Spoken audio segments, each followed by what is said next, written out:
श्री स्वामी समर्थ मंडळी कसे आहेत, बरे आहेत का? आज जाऊ लागलो भोगाव ह्या गावामध्ये, कारण कच्चा रोड पूर्ण होता. मी म्हटलं चला, धुळीनं अंग पूर्ण खराब झालं होतं. मग लागला पक्का रोड. मी रस्त्यानं मस्त ब्लॉकिंग शूट करत करत निघालो होतो. नागळ्याच्या नंतर एका जागी थांबून मी म्हटलं चला आता परत जायचं म्हणलं, कारण सामान वगैरे घेतलं होतं पिशवीमध्ये. निघालं तर काय, मी म्हटलं चला.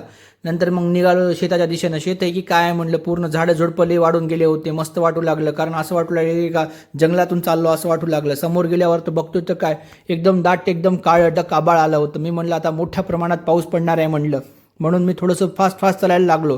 त्यासाठी मला खूप जास्त दम पण येऊ लागला आणि म्हणलं चला आता येताना तर लई परेशानी होणार आहे म्हणलं, कारण रस्ता चिखलाचा असल्यामुळे येताना खूप जास्त परेशानी. धावत धावत घरी पोहोचलो तर काय भिजून गेलो होतो. घरी जाऊन बघतो तर काय इतका मोठा पाऊस पडला होता आणि मी पण भिजून गेलो होतो.